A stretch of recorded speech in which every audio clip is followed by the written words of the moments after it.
Hello, everyone. We are going to be talking about the third starter deck today.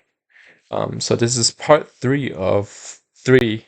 So finally, getting close to the end of just going through my thoughts and analysis on the three different starter decks, and gotta get this done in time for heading off to Gen Con. So let's see. Today we have the Ruby Emerald starter deck. And so I have all of the cards laid out here. So we can take a look at that. And then, as always, I'll be talking about the individual cards and how good, how bad they are in the starter deck, as well as talking about some general strategies and ways to play the Ruby Emerald deck. And then we'll talk about some specific matchups against the other two starter decks, the Amber Amethyst and the Steel Sapphire. So, without further ado, let's talk about the one drops, and we're going order from the one cost cards all the way up to the 7 cost Aladdin. So at the one cost slot, we have 2 copies of Stampede. This is a card that it essentially acts kind of like the Fire the Cannons in Steel, except it's a little bit more trickier to use. It deals 2 damage to a already damaged opposing kind of an opponent's character.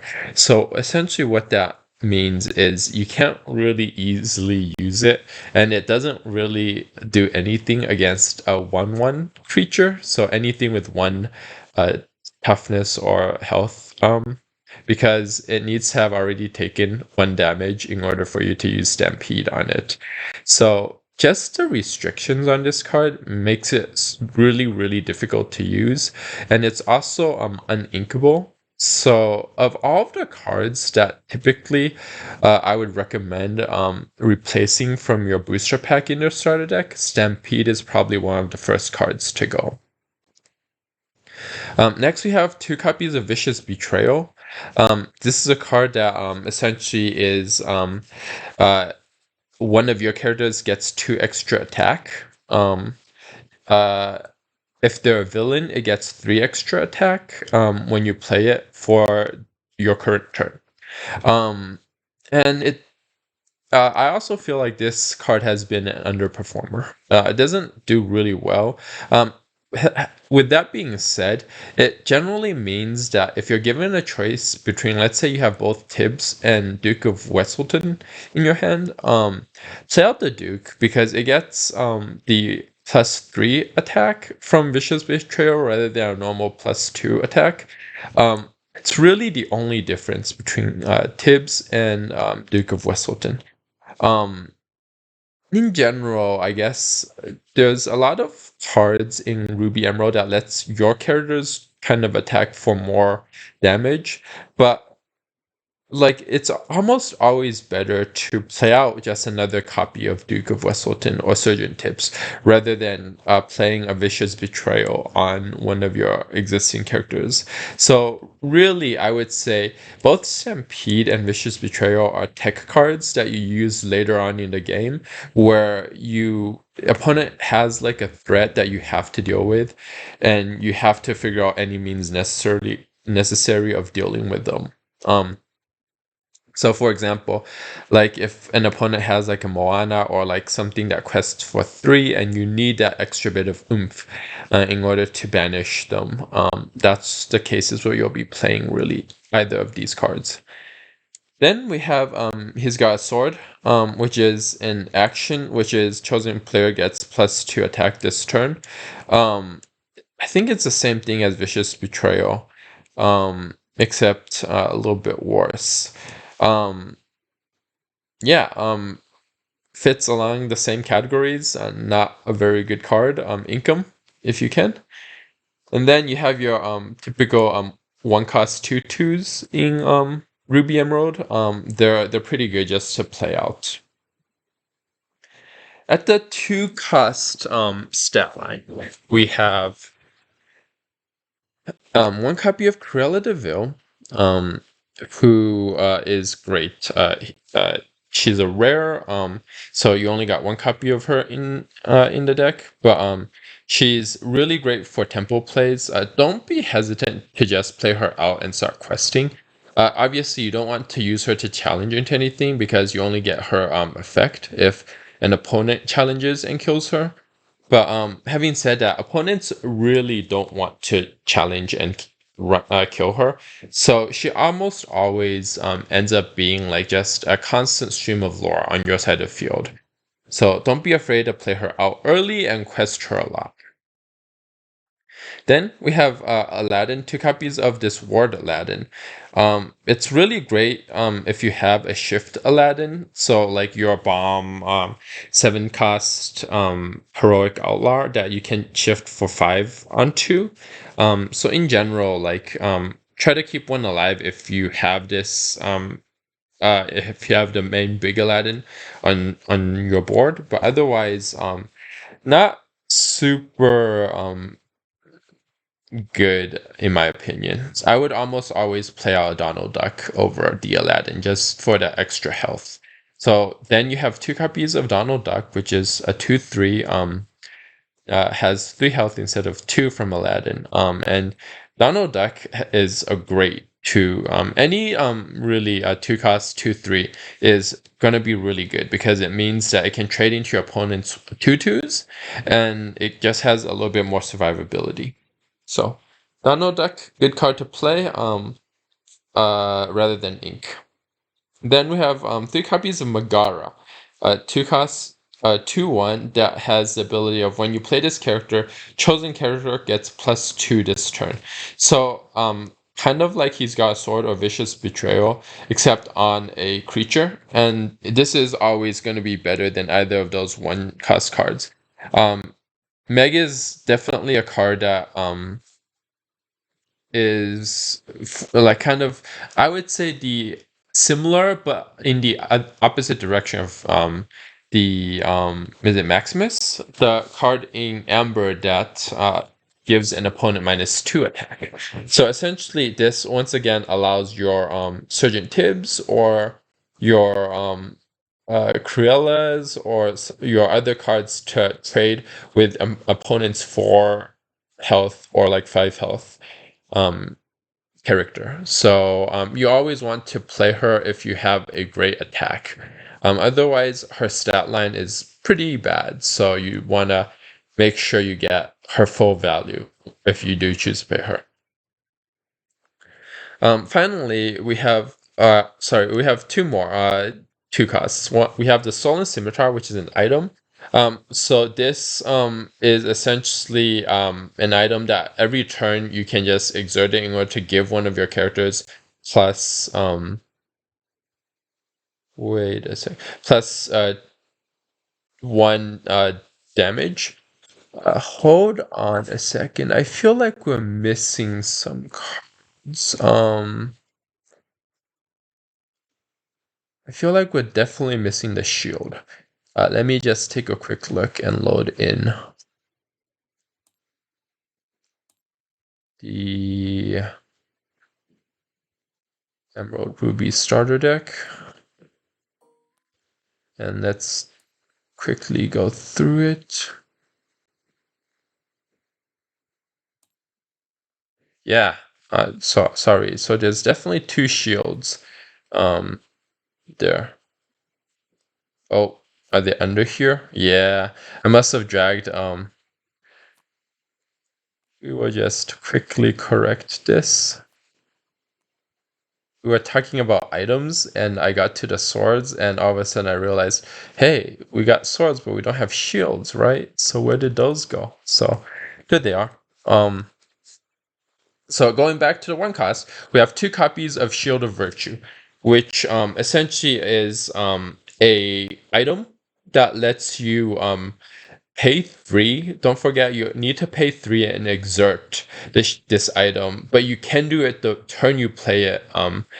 It doesn't have the need to wait for ink to dry or anything, but it allows you to ready one of your characters, and though they can't quest for the turn, they can the benefits of re-readying your character is that it can either attack again, sing a song. I don't think there's any songs here. There is a song. There's Mother Knows Best. So sing a song, attack again, or just protect it. So because it's not exerted, opponent can't attack into it. So those that makes like the Shield of Virtue a pretty decent card. I would say it's kind of 50-50. Let's say like you know going into your matchup that in your hand you have like a Peter Pan or a Pongo, and that is kind of your win condition. It can be really great to play the Shield of Virtue and just keep on questing and untapping, unexerting your main lore generator. But generally, you have enough things to do that paying the 3 cost to activate it isn't necessarily the best thing, and so it is okay to ink as well. So it's kind of a toss up on these kind of cards. On the flip side, Stolen Scimitar as an item is not a very good card, so feel free to ink this card. It just gives one of your characters +1 attack. Sometimes it makes a difference, but more often than not, you feel bad if you have to play a sort of scimitar. So goes into the ink. And then finally we have LeFou, 2/2 card that costs 2 that essentially has the ability when you play this character, you can get an activation of Shield of Virtue. So you can untap one of your characters. They can't quest though. So this is a really good card. So you should always try to like get the most utility or use out of it. Generally they'll come with later on, like if you have a Jasper or a Mickey Mouse or something on board, and your opponent has 2 cards that are exerted, you can attack into one and play LeFou and exert the card that just attacked and re-attack an opponent's character. Let me try to illustrate that a little bit more clearer or more clearly. So let's say if an opponent has man, all of the Olafs.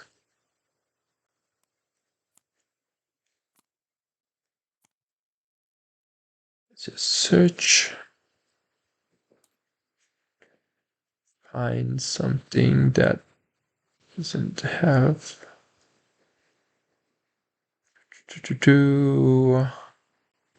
Yeah. So let's say opponent has Maleficent and a Pascal exerted in play, and you just have a Jasper. So it would be really easy to attack into the Maleficent with Jasper, play out the LeFou to unexert Jasper, and then attack into the Pascal with the Jasper. So those are the sort of plays and values you want to get out of LeFou. Otherwise, let's say if you had like a Pongo. Oh, what you can do is just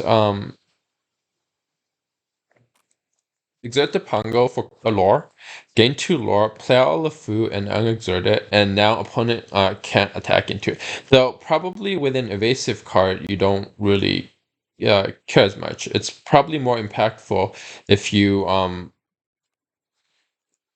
play something, if you have like a Mad Hatter or something on the field. Then you would essentially quest for 3, play out the LeFou, untap it, and now you can quest for 3 again on your next turn. So that's pretty much the value out of LeFou. Now we have the next card in the list. For 3 cost, we have Jasper, a 2/4 with the ability whenever this character quests, chosen opposing character can't quest during your next turn. So once again, definitely a value kind of card. I would say it's much better towards the end of the game rather than the beginning of the game, because towards the start of the game, opponent generally doesn't have any 2 Lord generators or 3 Lord generators. What you really want to do is have this out when an opponent has like something that can generate a lot of lore, such as like a facilitate or something like that. And so you can just tap it saying, okay, now your facilitate can't quest during your turn. And sometimes that can be the swing that you need in order to pull out a close victory. Yeah, so that's Jasper. Next we have Peter Pan. Uh, one of the first evasive cards we've seen in Ruby Emerald. And so I would almost kind of group Peter Pan, the 3-cost 3/2 evasive, in the same category of Pongo, the 4-cost 2/3. These are great cards. Try to keep them in your hand and play them out. I would always think twice before inking them. They just are a win condition in this Ruby Emerald deck. And so it really is about getting your Peter Pans out and your Pongos out early, and then just questing for them, and hopefully your opponent doesn't have an answer to them, and so you can just get all of the lore that you need.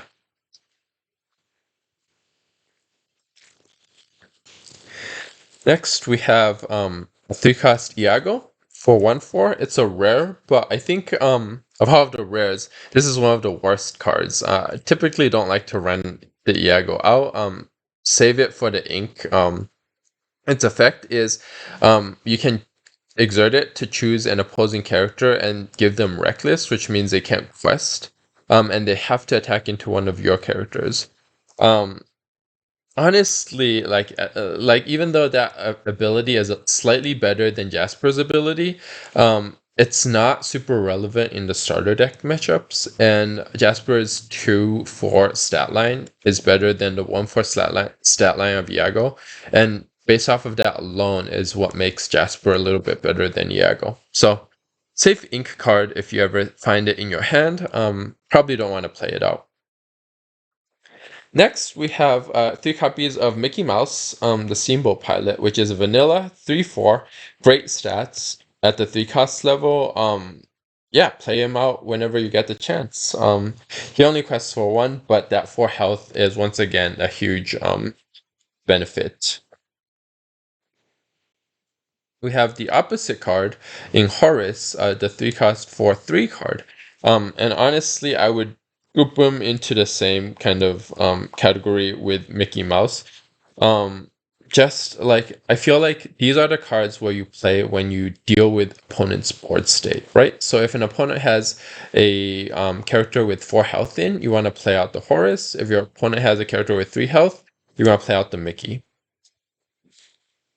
Um, Next, we have the 3 copies of the 3-cost Aladdin Street Rat. His ability is whenever you play this character, opponent loses 1 lore. And once again, this is a card that gets a little bit better late game when you're racing with your opponent.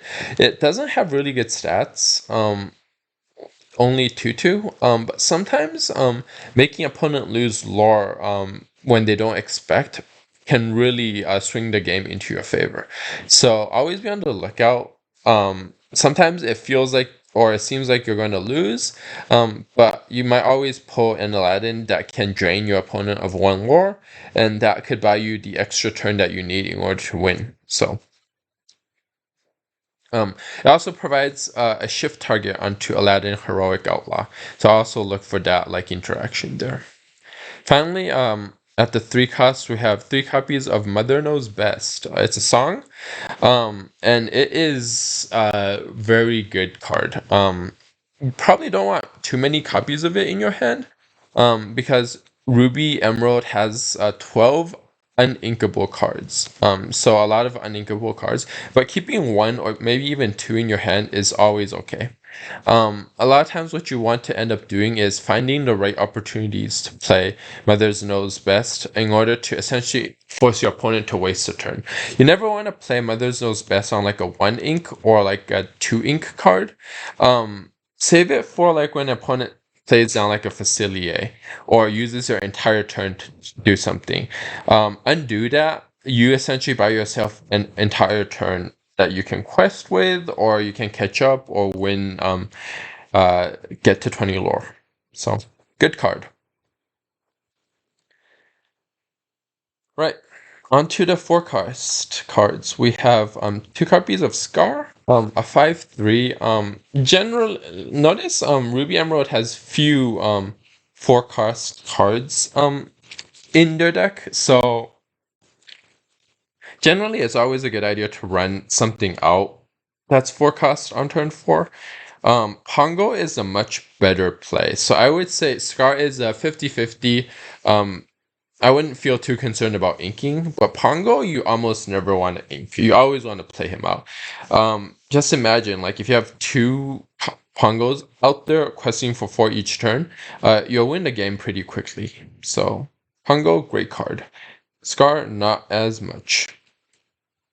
Finally, we have the bulk of our cards, as you notice, or strong cards in Ruby Emerald are 5 or more cost cards. And incidentally, there are also a bunch of your win conditions. So the Mad Hatter right here, great card. It has 4 health, 2 attack, but it generates 3 lore. That's so much lore, especially early game or on turn 5, that you almost always want to play on turn 5 if you have this card in your hand. And then the added benefit is that when an opponent trades into this card, you get to, whenever they attack this card, even you get to draw a card. So that 4 defense often means that your opponent doesn't have any easy cards that can kill the Mad Hatter outright in 1 turn. So a lot of times it ends up being they have to attack and get rid of it with 2 of their characters, which means you get to draw 2 cards.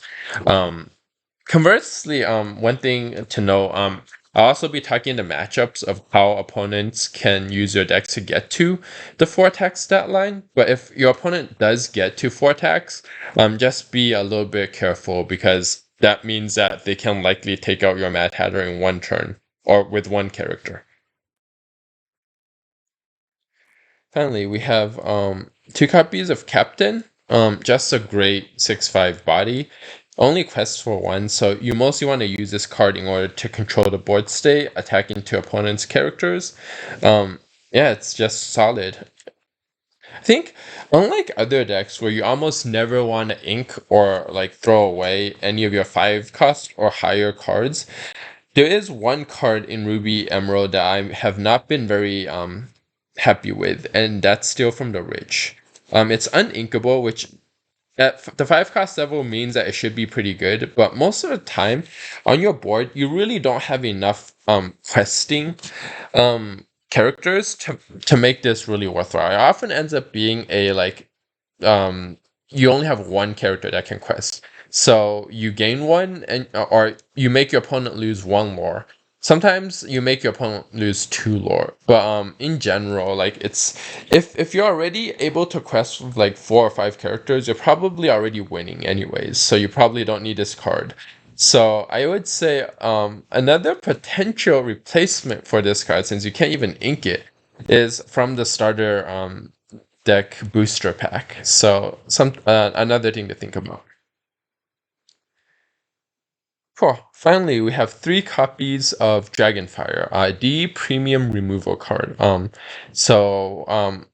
I would say in your starting hand, you never want to really keep like 2 copies of it. You always want to mulligan 1 away at least, if not both. But drawing into them and being able to remove an opponent's strong character is you can't beat that.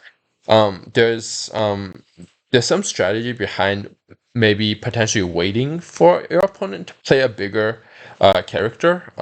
So you want to be careful. Like, you don't want to waste your Dragonfire on like a Pascal or Maleficent unless you really, really need to. Like, your opponent's at 19 lore or something like that.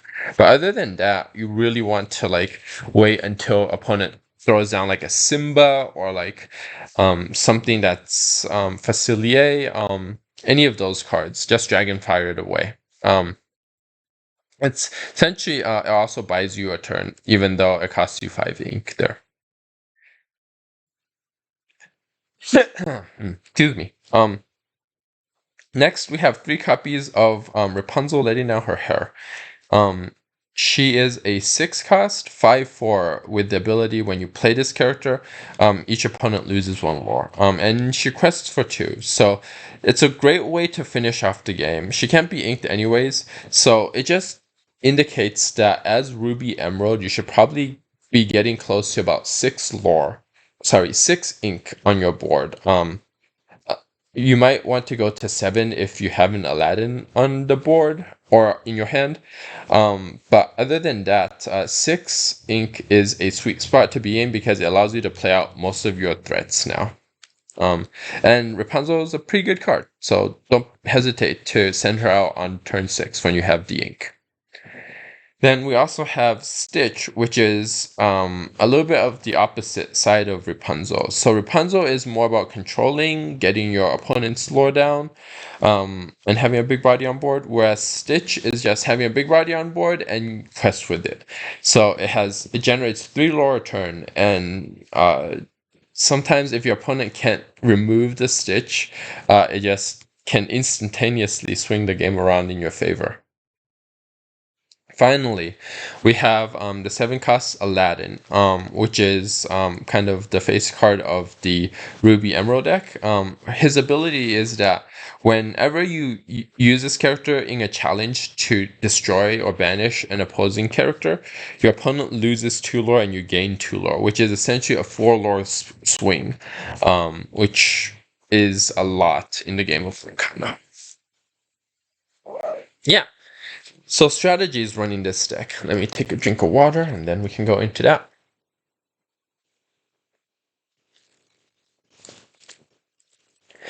I'd say the Ruby Emerald deck is very much a tempo deck. And what I mean by that is you want to try to race your opponent and try to get to 20 lore before your opponent does, while still kind of like managing their board state and trying to control the board as best you can.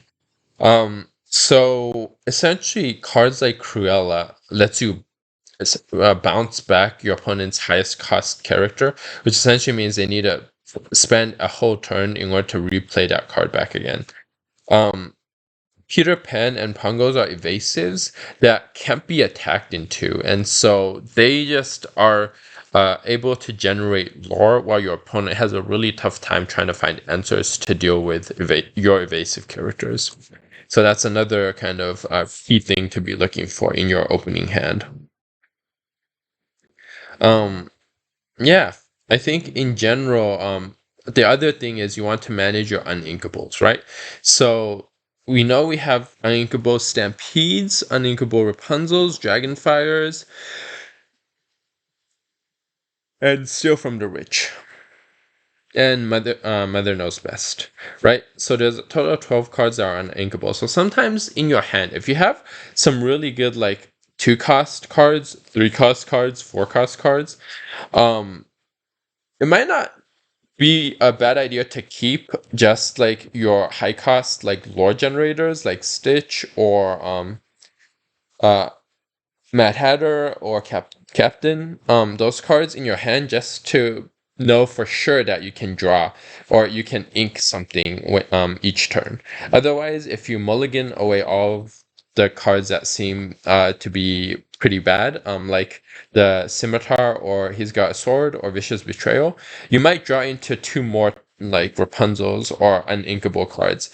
And if in this game of Lorcana, being able to hit your 5 drop and your 6 drop consistently really makes a huge difference for Ruby Emerald. So you always want to on turn 5 try to play out something like a Mad Hatter or a Captain, unless you absolutely need to play out Dragonfire. And then on turn 6 try to play out Rapunzel.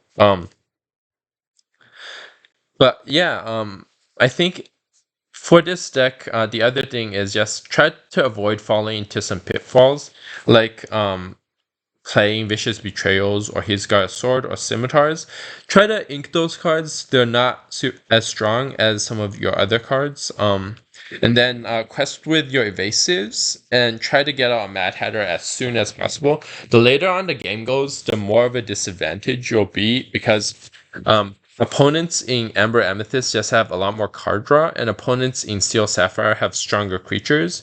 But they come down later than your creatures do. So you want to try to get off to a running start. It's so important for Ruby Emerald to just control the board and quest as fast as they can. Because I think Ruby Emerald just excels at kind of the 2 to 5 lore points, but anything after that, when you go into the 6, 7, 8 lore territory, the other cards eventually kind of outvalue you. So you want to try to win by playing out your 3 cost or 3 lore Mad Hatter and your evasives. There. Right. Some key matchups. So against Ember Amethyst, the one thing really to watch out for is Dr. Facilier. Just know that what his effect does, essentially it just means that whenever you attack into the opponent's characters or your opponent attacks into your characters, if their characters die, then they go back into their hand, which means the moment you see a Dr. Facilier come down, you should already be in the mode of either do I have a Dragonfire to take care of him, or can I outrace them by pressing with my Pongos or Peter Pans on the field. Other than that, I don't think Ember Amethyst has a lot of super high threats around. They get a lot of card draw, and they can race you the best by questing with a bunch of their low cost characters. But I think in general, the Ruby Emerald deck can delay and have enough of their own early game cards to make life very difficult to just outrace you in the Amber Amethyst deck. Yeah, not much to say about that. Let's put the Amber Amethyst deck away. Now let's talk about Steel Sapphire. So, like I said before, Steel Sapphire ramps really fast. And the worst new part about that is they have like a lot more high-end creatures that just is really difficult to deal with. So I think more so than the Amber Amethyst against Steel Sapphire, you're going to really want to try to keep your Dragonfires to be used at the most opportune moments, taking out one of their huge lore generators like Mufasa, or but other than that, just you have a lot of early game value and plays. So in most games that happen between Ruby Emerald and Steel Sapphire, Ruby Emerald, if they're doing it right, can quest up to 10 to like 12 lore before you start seeing like huge lore generators like Mufasa or what's another, Maleficent. Oh, excuse me. Um, come down. So yeah, I guess definitely you want to go fast against Sapphire Steel. The other card to note that exists in Sapphire Steel is grab your sword.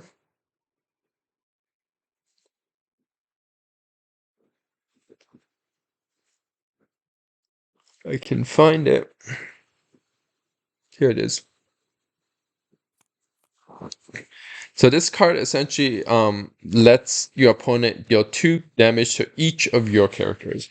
So that means that a lot of times, for example, if you have Peter Pan out, if your opponent has more than 5 ink, you might want to think twice before running out, say, another pewter pen, or just flooding your board with a bunch of small creatures, just because you're essentially spending one of those creatures to die into the grab your swords without doing anything.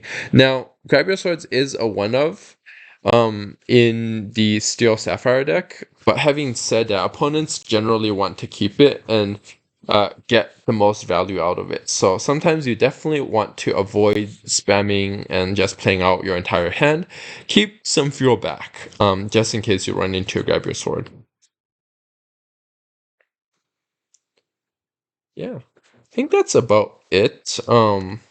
Feel like the Ruby Emerald deck is the one I have the least amount of experience with, so it will be interesting to potentially try it out during Gen Con. And hopefully, as I get some more gameplay and practice with the Ruby Emerald deck, I'll be able to update this video or provide some additional insights on what matchups work the best and how to deal with all of your matchups. But until then, this is kind of my initial analysis. You probably always want to, just to recap, you always want to keep an Aladdin in your starting hand. Don't mulligan him away. Feel free to mulligan away the Steal from the Rich, the Stampedes, your one costs. What other if you have a hand of 3 Pongos in your starting hand, don't mulligan any of it. Keep every single copy of Pongo, every single copy of Peter Pan. Also, just since I remember, Fire the Cannons kills the Peter Pan and Smash kills the Pongo, but not the other way around. So that's something to keep in mind of why Pongos are better potentially than Peter Pans because of that 3 health. Plus, Pongo can quest for 2 lore, which on evasive is very good.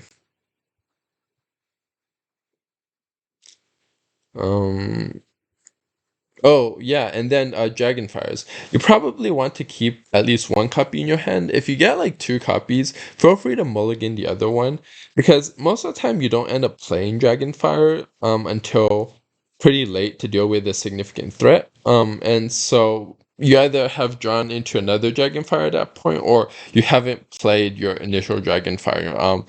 And the whole point is to save up that Dragonfire in order to deal with an opponent's like 3 ink card. Yeah, I think that's pretty much it for my analysis. Hope it helps. And can't wait until we get our hands on some product and check out Lorcana at Gen Con coming up later this week. So glad I got all 3 of these videos out.